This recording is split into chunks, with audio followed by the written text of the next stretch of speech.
Hello, everyone, and welcome to another video podcast of Alexandra Mayers, Just Some Thoughts. And remember, you can always follow me on Twitter at Alex Mayers Live. I'm making a video podcast at this moment because this afternoon on Twitter, I witnessed something occur in real time that I never thought I would see in regards to the quote-unquote good old boys club that few want to admit it, but that's a club that operates much of today's industry in America, abroad, and just at this certain point and phase in time within society on Earth.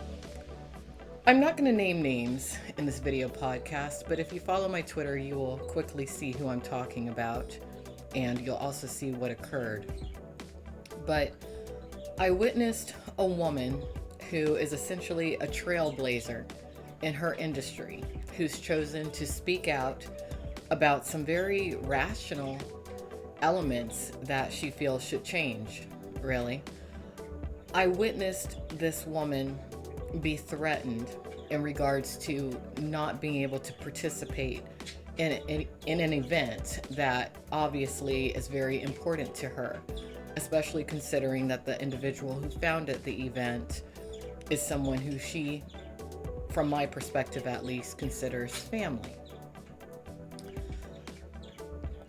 I have to question if, in part, the reason that this woman is being threatened in regards to being blacklisted or banned from this event has to do with her online acquaintanceship and friendship with me.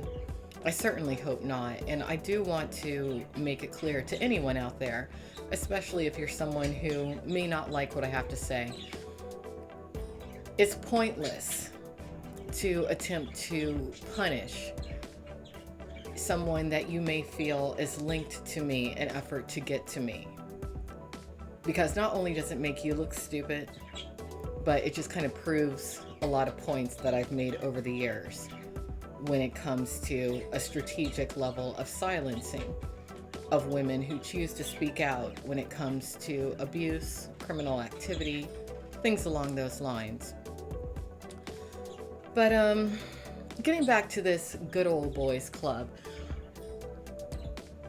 the other day, for a certain reason, I needed to bring up to a certain individual who ironically is the same person essentially threatening this woman that I related to all of you just a few moments ago. I had to bring up to him that since the conception of the United States of America, from the very start, the days of George Washington, the minimum age to run for president has been the age of 35. Okay?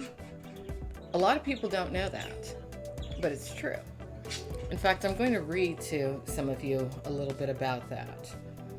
And this is from a website called the Library of Congress.gov. Requirements for the President of the United States. Legal requirements for presidential candidates have remained the same since the year Washington accepted the presidency.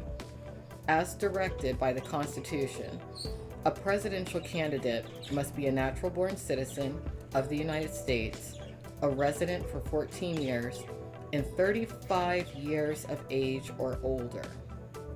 These requirements do not prohibit women or minority candidates from running. Why do you think most presidents to date have been white men? That's what it says on here. I think I do know why, and I'm sure many of you watching me know why too, but allow me to continue. A question of duty. Most candidates, past and present, have fought hard for their party's nomination. Today, many politicians make this their life's work as they move from city to state to national office. Some candidates, however, have expressed misgivings.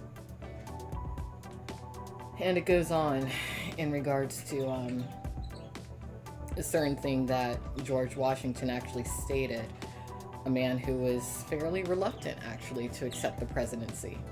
Makes you wonder what he knew. that some of us may still not even know today. But look at that age, 35. And that's since George Washington's time, which was 1789. So we are in 2019 now. And going back to 1789, we've had so much progress within the United States of America, but that age, that one age has stayed the same when it comes to who can run for president versus who can't. Now, the individual who was incredibly mean to the woman that I referred to earlier today, who I related this point to online on Twitter, he actually said that he disagrees with the minimum age being 35 to run for president. At least that's what he says publicly. But is that how he really feels? I don't think it is. And I'm going to tell you why. Because he's a white male.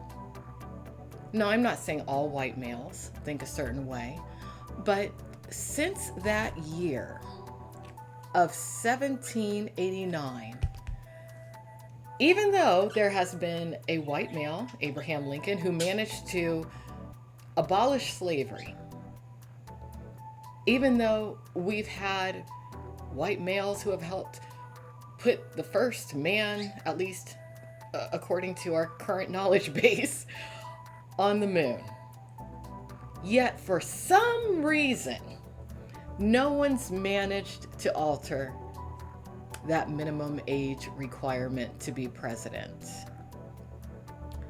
You want to know why I think that is?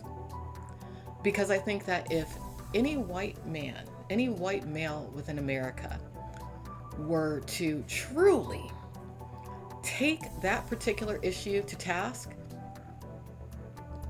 he wouldn't survive. Not because he would be killed by his peers, but because he would essentially be turning in his white privilege card. Because really think about this. For over 2 centuries now, around 2 centuries,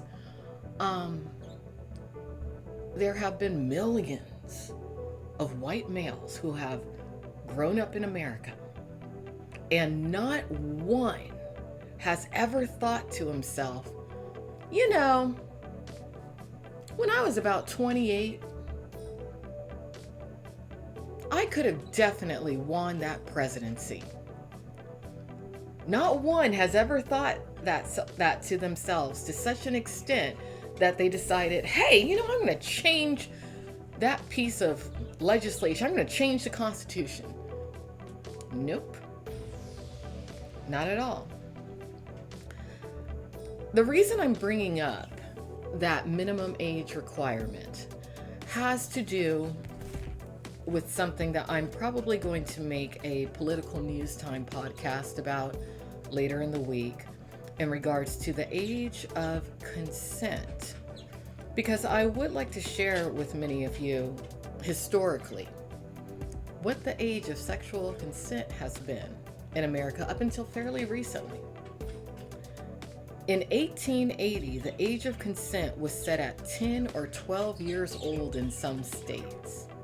So you got these same white males in politics who are just fine and dandy with the minimum age to be president, to be 35, but when it comes to the minimum age to legally have sex, have someone older than you, maybe 35 years old, have sex with a 10-year-old, that was okay. In Delaware, actually, it was 7 years old. Now, keep in mind, you had a lot of oppression of blacks at that time. So you have a lot of little black kids running around getting raped by men who are just fine and okay with the presidential minimum age requirement of being 35.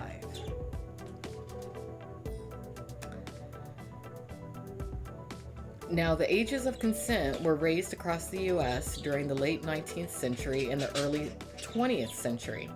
By 1920, ages of consent generally rose to 16 to 18 years old.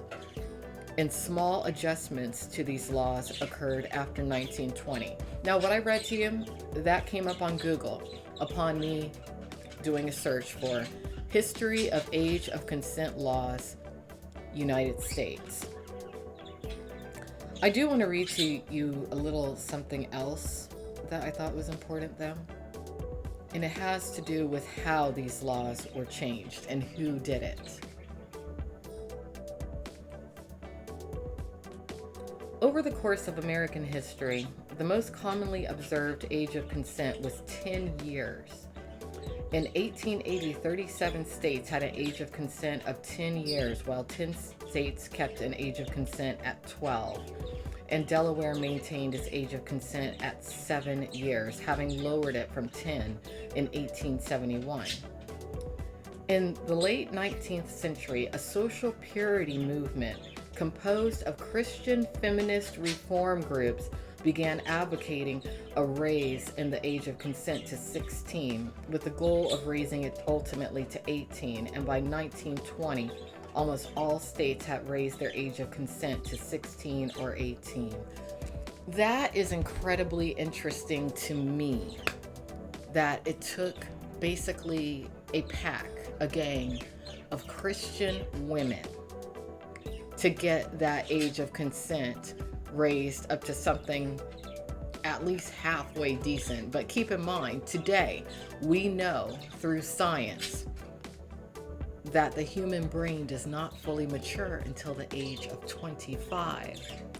I find it very interesting that it took a bunch of Christian women, and forget about the religion, it took women who were thinking to say to these men who were just fine with not contesting that the minimum age to be president needed to stay at 35, but they were a-okay with being allowed to legally be with a 10 to 12-year-old. It took these women who cared about their children, who cared about their younger peers, to look at these men dead in the eye and say, "You're a bunch of sick bastards." That's what they said. I would not be surprised if some of those Salem witch hangings may have actually been some of those women who wanted to say, "Hey man, I'm not okay with you trying to be sexual with a little girl." That's what I think. That's really what I think. Because when I look at how so many people who could have made a difference turned a blind eye to the strategic stalking, the strategic bullying, the harassment, and the threats of several women over the years who have spoken out against abuse, injustices, criminal activity within the adult entertainment industry, I look at these men as being on the same energetic plane as these men who were just fine with that age of consent being as low as it was for so many years. It's crazy. So that's just something I wanted to talk about today.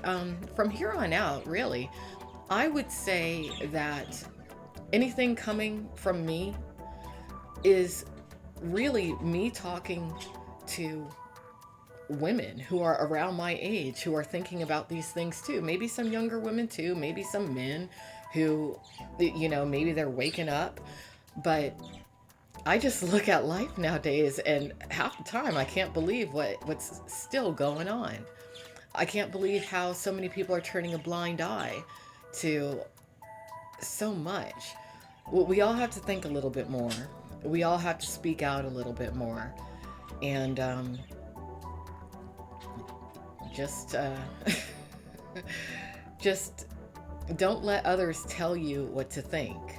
Please don't. So that's about it for today's video podcast of Alexandra Mayers, Just Some Thoughts. And check out pntlive.net. A lot of cool stuff is going to be coming up on that website. Take care, everyone. Have a good evening. Bye-bye.